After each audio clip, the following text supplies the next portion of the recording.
Hello students, welcome to accountancy class. Today we will continue our previous chapter bank reconciliation statement. Previous classes के अंदर हमने पढ़ा कि bank reconciliation statement कैसे तैयार किया जाता है, कौन कौन से ऐसे डिफरेंसेस होते हैं जिनकी वजह से कैश बुक और पासबुक मैच नहीं करती. तो हमने ये भी सीखा कि अगर आपने कैश बुक से पासबुक मैच करनी है तो कौन से बैलेंसेस को प्लस करना है और कौन से बैलेंसेस को माइनस करना है. आज हम प्रैक्टिकल सम देखते हैं जिसके थ्रू ये सीखते हैं कि बैंक रिकन्सिलेशन स्टेटमेंट तैयार कैसे करनी होती है. देखो, बैंक रिकन्सिलेशन स्टेटमेंट का जो फॉर्मेट है आप इस तरीके से तैयार करेंगे. Bank reconciliation statement as on 31 March 2020, जो भी डेट आपको दी होगी, जिस डेट को आपने BRS तैयार करनी है. बैंक रिकन्सिलेशन एक स्टेटमेंट है, इसलिए इसके डेबिट और क्रेडिट बैलेंस नहीं मिलते जैसे हमने ट्रायल बैलेंस में पढ़ा था. यहाँ पर्टिकुलर्स लिखे जाएंगे, यहाँ प्लस आइटम या माइनस आइटम. आप इसको डेबिट बैलेंस और क्रेडिट बैलेंस भी लिख सकते हैं अकॉर्डिंग टू क्वेश्चन जो आपको दिया होगा, लेकिन आप प्लस माइनस आइटम्स लिख लें तो आपके लिए ईजी रहेगा. सबसे पहले ही ट्रांजेक्शन देखते हैं क्या लिखा हुआ है. आपको दिया हुआ है debit balance as per cash book. सबसे पहला जो आपका काम है ना, आपको ये देखना है कि आपको बैलेंस किसका गिवन है. Debit balance as per cash book, ये हमने प्रीवियस क्लास के अंदर पढ़ा था कि debit balance as per cash book क्या होता है, हमारी फेवर में होता है, मीन्स प्लस में लिखा जाता है. तो सबसे पहले आप यहां लिखेंगे debit balance as per cash book. आप प्लस में लिख देंगे 17,020. 31 मार्च 2020 को दिया हुआ था, तो उस डेट को हमने BRS तैयार कर ली. पहला आपका काम है, जैसे ही आप सम की स्टेटमेंट पढ़ेंगे, आपकी बुक का ये फर्स्ट सोल्ड सम है. स्टेटमेंट वहाँ से भी देख सकते हैं, अदरवाइज मैंने स्टेटमेंट उस पर वाइट बोर्ड पर लिख दी है, उसको देख देख के आप इसको सम को समझ सकते हैं. सबसे पहला काम है कि कैश बुक का आपको बैलेंस क्या दिया हुआ है, डेबिट या क्रेडिट.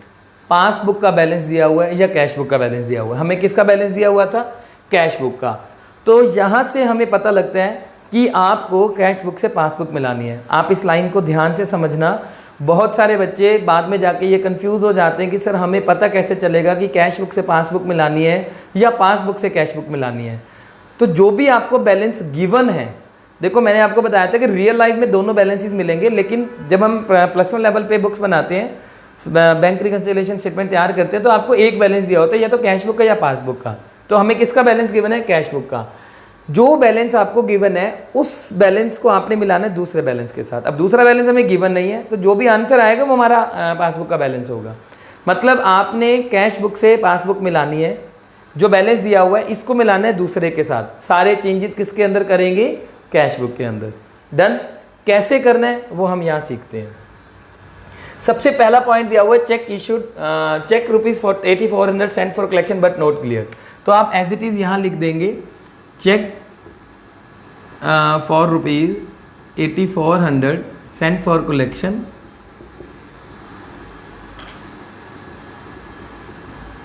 but not cleared. ठीक है, आपने ये लाइन एज इट इज लिख देनी है. अब इसको प्लस में लिखेंगे या माइनस में लिखेंगे ये हमें देखना है. चेक फॉर ₹8400 कलेक्शन, मतलब आपने क्या करना है, ये चीज़ रफ पे करनी है. आप यहाँ देख लीजिए नीचे, आप इसको इस तरीके से रफ पे कर करके देखते रहेंगे और प्लस माइनस करते रहेंगे. देखो चेक इशूड, ध्यान से देखना. चेक आपने क्या किया, कलेक्शन के लिए भेजे और बैंक ने क्लियर नहीं करे. मतलब आपके पास होती है कैश बुक और एक पासबुक. अब आपने अपनी कैश बुक को प्लस कर दिया, ऊपर जाने का मतलब प्लस. ठीक है, मतलब आपने चेक कलेक्शन के लिए भेजे, बैंक ने उसको क्लियर करा ही नहीं. मतलब आपकी कैश बुक प्लस हो चुकी है, बैंक ने पासबुक को प्लस नहीं करा. चेक बैंक में जमा कराए हैं लेकिन बैंक ने चेक जमा नहीं करे. अब हमारी तो कैश बुक प्लस हो गई है लेकिन पासबुक प्लस नहीं हुई. तो हमें कैश बुक को किसके साथ मिलाना है, पासबुक के साथ. तो अब ये प्लस हुई हुई है, ये नहीं हुई हुई. अब इसको इसके साथ मिलाना है, मतलब ये बैलेंस नीचे लेके आना पड़ेगा. तो क्या करेंगे, माइनस. तो आप ये 8400 कहाँ लिख देंगे, माइनस. इसको दोबारा अच्छे से समझ लीजिए. ये हम पहली क्लास से देखते आ रहे हैं कि जिस हाथ में मार्कर है वो कैश बुक है, ये पासबुक. मतलब कैश बुक में हमें चेक डिपॉजिट कराए तो कैश बुक में आपने बैंक बैलेंस प्लस कर दिया. अब आपने कैश बुक को पासबुक के साथ मिलाना है, तो कैश बुक को पासबुक से मिलाने के लिए नीचे ही लेके आना पड़ेगा ना. तो नीचे लेके आने के लिए क्या कर देंगे हम, माइनस. मतलब बैंक बैलेंस नीचे लाना पड़ेगा, तो माइनस में लिख देंगे. ठीक है, सेकंड पॉइंट पढ़ते हैं. चेक इशूड, आप इसी तरीके से पूरा लिख लेंगे. चेक इशूड मेरे पास स्पेस नहीं है तो मैं नहीं लिख रहा। Check issued but not presented for payment, हम स्टेटमेंट यहाँ से देख लेते हैं। Check issued but not presented for payment. अब देखो क्या हुआ, आपने चेक इशू कर दिए, मतलब कैश बुक डाउन होगी, पासबुक वहीं की वहीं पड़ी है। चेक इशू करने से क्या होता है, क्योंकि हमने चेक दिए तो हमने अपनी कैश बुक में बैंक बैलेंस माइनस कर दिया। अब कैश बुक तो माइनस होगी, बैंक बैलेंस वहीं पड़ा है, तो अब आपने कैश बुक को पासबुक से मिलाना है, तो ऊपर जाने के लिए क्या करेंगे, प्लस कर देंगे। तो यहाँ आप लिख देंगे 5600 प्लस में।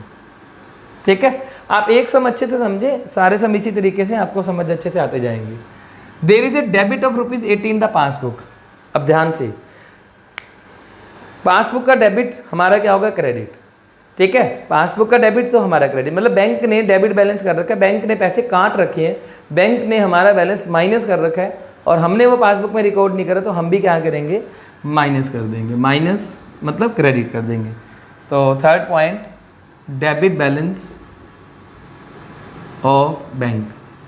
ये पूरी लाइन आप इस तरीके से लिख देंगे, there is a debit of ₹80 in the passbook, तो ये माइनस में लिख दिया जाएगा। फोर्थ पॉइंट देखते हैं, बैंक हैज़ क्रेडिटेड। अब देखो आपने पूरी लाइन लिखनी है, मेरे पास स्पेस नहीं है तो मैं नहीं लिख रहा।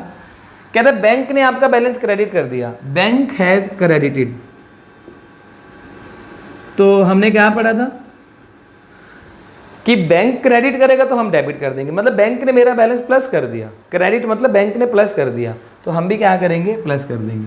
ये लाइन तो आपने सुनी भी होगी, जब हमारे बैंक में पैसे डिपॉजिट आते हैं तो आपके पास बैंक बैलेंस का मैसेज आता है बैंक का, मतलब आपने बैंक में 20,000 रुपीज़ डिपॉजिट कराए तो आपके पास मोबाइल में मैसेज आता है, your account has been credited by इतना अमाउंट, मतलब बैंक ने हमारा अकाउंट क्रेडिट कर दिया, बैंक ने हमारे अकाउंट में पैसे प्लस कर दिए, तो हम भी क्या करेंगे, प्लस कर देंगे।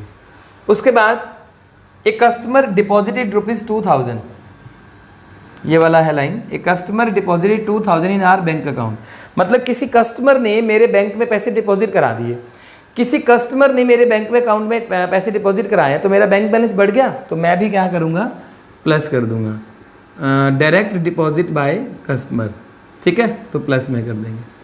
After then bank paid the following payment, bank ने ये पेमेंट किए हैं, bank paid the following payment and not recorded in the cash book, मतलब बैंक ने कुछ पेमेंट्स किए हैं और हमने कैश बुक में रिकॉर्ड नहीं करी, बैंक ने बैलेंस माइनस कर दिया, तो हम भी क्या करेंगे, माइनस कर देंगे। क्या बैंक ने पे किए, क्लब फीस पेड, बैंक ने पे किया, तो हम भी अपना बैलेंस क्या करेंगे, माइनस। कितना है, 500 क्लब फीस है, लाइफ इंश्योरेंस 2500, तो ऐसे ही माइनस कर देंगे, लाइफ इंश्योरेंस 2500। ठीक है, डन। तो आप इसको समझ के कर सकते हैं तो बहुत अच्छी बात है, आप बैंक का एग्जांपल लेके चलें, आप इस तरीके से करके देख लें या अपने हाथ से करके देख लें। कई इसके मेथड होते हैं कैश बुक और पासबुक को मैच करने के, समझने के लिए, तो जैसे आपको ईजी लगे आप उस तरीके से इनके बैलेंसेस मैच कर सकते हैं। अब इसके बाद क्या करना है, जब हमने ये बैलेंसेस प्लस माइनस किए तो आपने इन दोनों का टोटल कर लेना है। जब हम इन दोनों का टोटल करते हैं तो ये टोटल आ जाता है 25,120 एंड 11,480। आप इस तरीके से टोटल लिख देंगे। ठीक है, ये बैलेंसिंग जो है ना, ये ध्यान से देखनी है, आपने टोटल करना है। अब बड़ी साइड में से छोटी साइड माइनस करके बैलेंस यहाँ लिख देंगे, छोटी बड़ी साइड के नीचे। ये ध्यान से देखना, आप इसको कैसे भी कर सकते हैं, लेकिन इस तरीके से करते हैं दिक्कत नहीं आएगी, क्योंकि हमारी बुक में भी ऐसे किया हुआ है, तो जब आप सम प्रैक्टिस करेंगे तो आपको दिक्कत नहीं आएगी। आपने क्या करना है, इन दोनों साइड का टोटल करो, दोनों साइड का टोटल करने के बाद बड़ी साइड में से छोटी साइड माइनस कर दो। डन।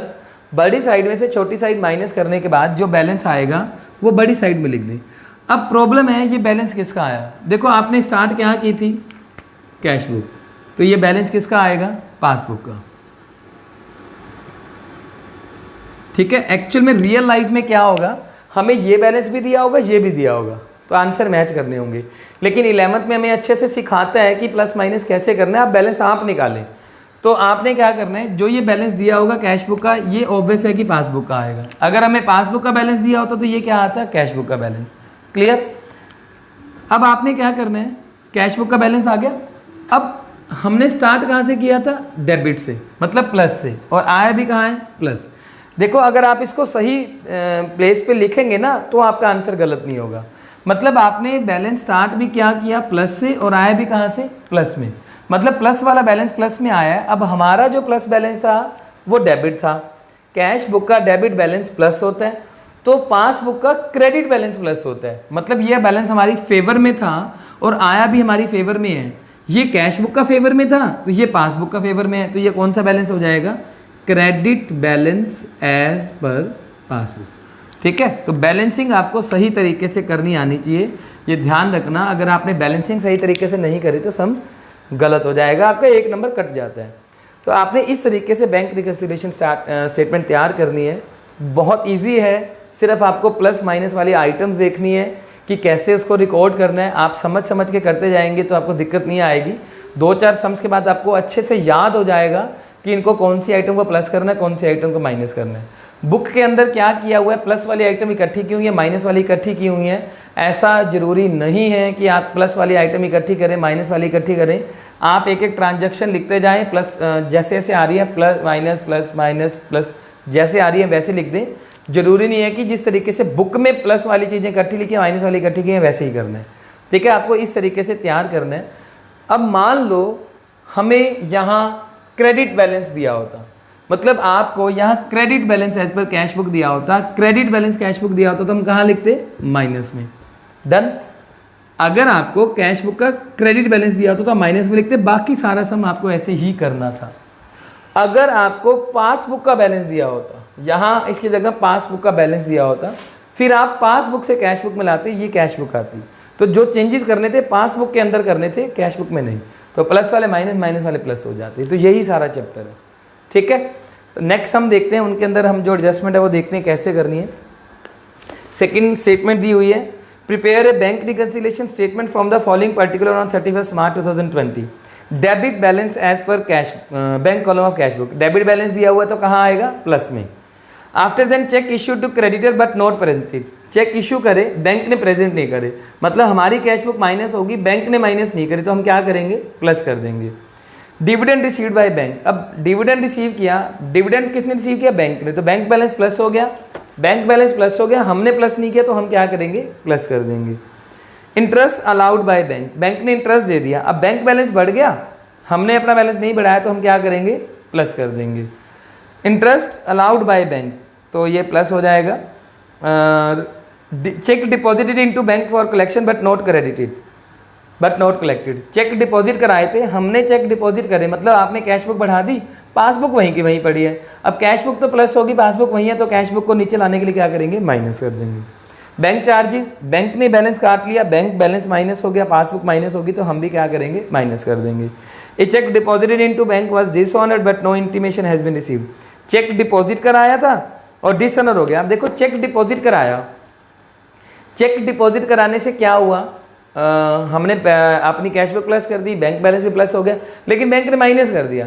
मतलब हमने तो अपना बैलेंस प्लस कर रखा, बैंक ने माइनस कर दिया, तो हम भी क्या करेंगे? माइनस कर देंगे। उसके बाद bank paid house tax. Bank ने हमारे बिहार पे हाउस टैक्स पे कर दिया, तो बैंक बैलेंस माइनस हो गया, तो हम भी अपना बैलेंस क्या करेंगे? माइनस कर देंगे। ठीक है, तो इस तरीके से आपको बैंक रिकन्सिलिएशन स्टेटमेंट तैयार करनी है।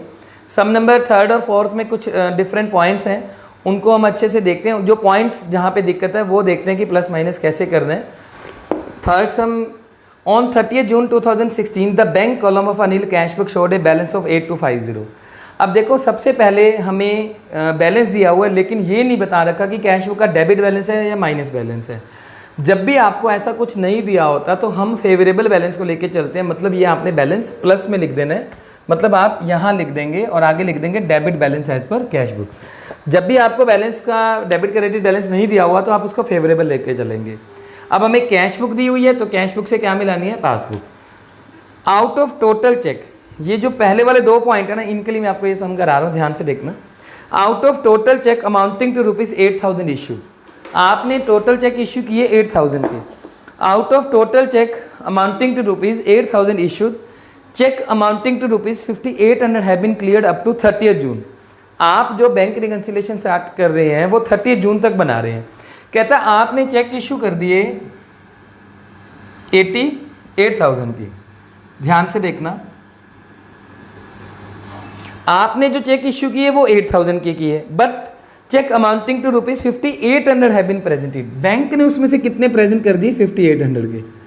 देखो आपने क्या किया, चेक इशू किए 8000 के, आपने तो अपनी कैश बुक माइनस कर दी 8000 से, बैंक ने अपनी जो बुक है वो कितने से माइनस की है 5800 से। मतलब 5800 की तो एंट्री सही है ना, मतलब आपको बैंक को भी 8000 से माइनस करने चाहिए थे, लेकिन बैंक ने 5800 से माइनस किए। तो बैंक ने कितने से बैलेंस माइनस नहीं किया 2200 से, मतलब हमारी कैश बुक 2200 से नीचे आई हुई है एक्स्ट्रा, तो हम कितना प्लस कर देंगे 2200, ठीक है। जो इनका डिफरेंस है ना वो लेके चलेंगे। प्रीवियस सम के अंदर था कि सारा का सारा बैलेंस लिया, अब ये कहता है कि कुछ चीज़ें बैंक ने सही कर दी, जितनी नहीं करी वही करनी है आपको। डन।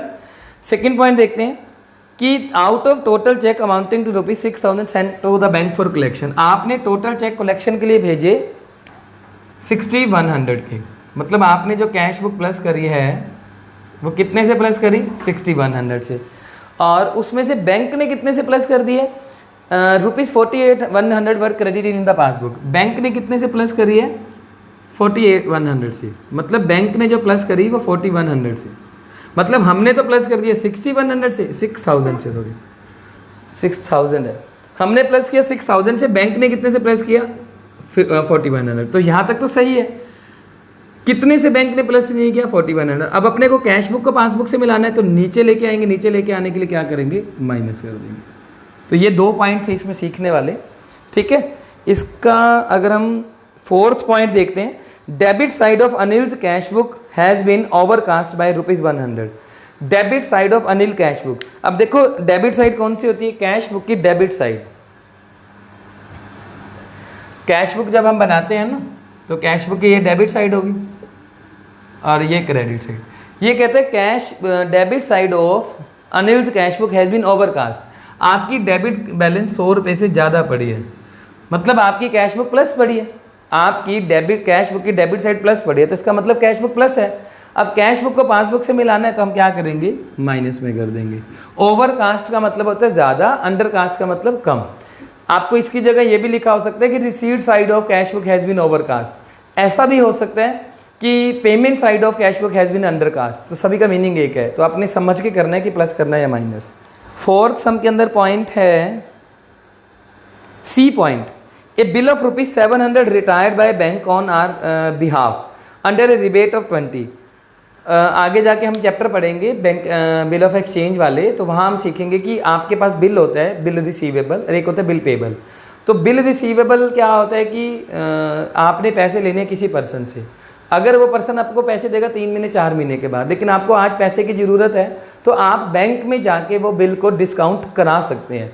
मतलब आप बिल रिसीवेबल और बिल पेबल के बारे में थोड़ा सा पढ़ रहे थे, उसका बेसिक आपको पॉइंट बता दूं कि आपने किसी से बिल लिखा हुआ है कि हमने आपसे पैसे लेने हैं, और वो बंदा कहता है मैं 3 महीने के बाद आपको पेमेंट कर दूंगा। अब वो तो 3 महीने के बाद पेमेंट कर देगा, सही है, कोई दिक्कत वाली बात नहीं, लेकिन हमें पेमेंट की आज ज़रूरत है, तो बैंक आपको फैसिलिटी देता है कि वो बिल आप ले आएँ, हमसे पैसे ले जाएँ डिस्काउंट करा के, तो आप जो बिल है बैंक से इस तरीके से डिस्काउंट कराते हैं। तो आपको ये लिखा हुआ है C point, a bill of ₹700 retired by bank on our behalf. एक बिल हमने रिटायर कराया था बैंक से under a rebate of 20, rebate मतलब डिस्काउंट।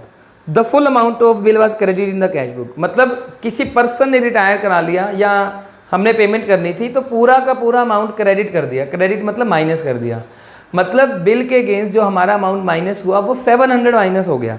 700 का बिल था, जबकि हमें 20 रुपीज़ माइनस करके क्रेडिट करना चाहिए था। एक होता है कि हम बिल डिस्काउंट करा लें, एक सामने वाला बंदा बिल डिस्काउंट करा लेता है, तो दोनों में पॉइंट मिल सकते हैं। मतलब आपने पूरा का पूरा अमाउंट माइनस करना था, credit in the cash book, ध्यान से, मतलब हमने सारा अमाउंट क्रेडिट कर दिया, जबकि आपको माइनस करना कितना चाहिए था 20 रुपीज़ कट करके करना चाहिए था, मतलब 20 रुपीज़ एक्स्ट्रा माइनस हो गया, तो फिर हम 20 रुपीज़ को क्या करेंगे प्लस, मतलब सिर्फ 20 रुपीज़ को ही लेना है। बच्चे इस पॉइंट में बहुत कंफ्यूज होते हैं, तो ये पॉइंट इस तरीके से कवर हो जाएगा। उसके बाद आपका पॉइंट आते हैं फिफ्थ सम के अंदर, on 30 June 2019 the cash book of masher Ram and Shyam showed a balance of 4000 at the bank. आपको 30 जून 2019 तक की कैश बुक तैयार करनी है, ये BRS तैयार करनी है। कहता they had sent cheque amounting to ₹20,000 to the bank before 30 June, but it appears from the passbook that cheque worth ₹8,000 had been credited before that date. ये वाला पॉइंट है, आपने चेक भेजे, डिपॉजिट कराए कितने के 20,000 के, ठीक है, उसमें से कहता है 8,000 के चेक आपके क्या हो गए, क्लियर हो गए।